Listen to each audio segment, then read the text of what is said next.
I then wrote to the president of the British Society of Gastroenterology, and he said that I need to see the top doctor in the country, Professor Forbes, who was an amazing consultant. And I went to the University College London Hospital, which is one of the best hospitals in the world, and I saw Professor Forbes. So I saw Professor Forbes. He wanted to do a blood test, a full blood test, and you wouldn't believe it, but no one had even given me a full blood test in all these years, because they used to say, look at you, why do you look the way you do, quite fit, even though I'd lost so much weight. Consultants and doctors just don't understand that. Well, they didn't understand my psychology, that even though I was very ill, I still tried to train, because I have a saying, it's better to be ill and strong than ill and weak, and it's better to be strong and injured than to be weak and injured. So even though I was very ill and I was sleeping pretty much all day and all night and in huge amounts of pain, I still tried to train and keep myself as fit as I could, because I knew if I made myself physically robust and resilient as much as I could, it would make me mentally as resilient and tough as I could. And plus, genetically, mentally, I'm very tough and resilient person. And I have a very strong personality. So luckily those things were in my favor, but I had to drive myself forward and only rely on myself basically my whole life, and fight all these consultants and just keep pushing forward. But no one had done a blood test, and he did a MRI scan of my entire bowel, and the blood test came back that I had extremely underactive thyroid that must have been going on for years and years, because I was complaining of extreme tiredness in my 20s. No one had spotted it, and I'd been telling everyone that I was basically turning into a cretin, and the word cretin actually comes from having an underactive thyroid, because you turn cretinous. Without your thyroid, which is here, you can't function.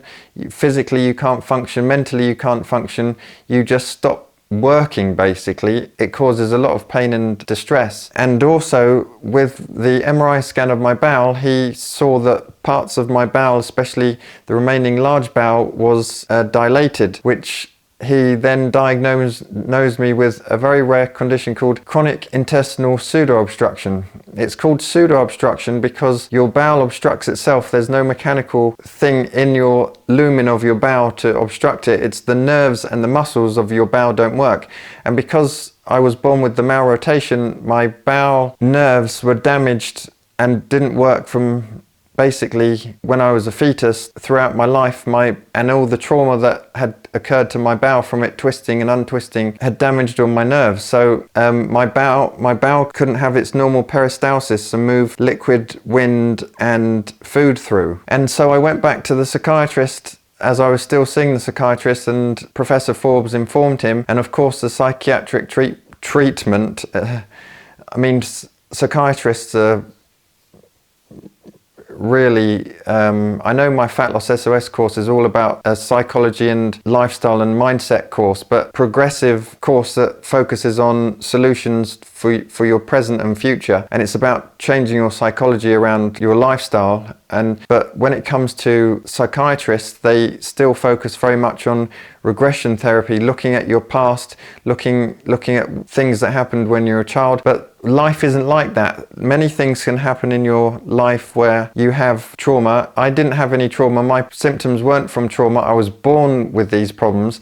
But because they're trained like that, they pigeonhole people. If they don't understand a physiological problem, they just instantly think you've got mental health problems, which is extremely damaging to patients. And it was extremely traumatic for me to have to see this psychiatrist for a year and be told that it was all in my head when I knew it wasn't. And everyone around me started believing him and not me. So 2009, I kept trying to eat, but I couldn't. So then we basically started me on these little drinks. They're medical drinks. They're called Fortisip and Ensures. So I have 325 mils, which is about that much, with 300 calories in, and then I have 200 mils with 300 calories in, and then I drink orange juice and milk. And so I saw him up until 2013, when unfortunately he retired.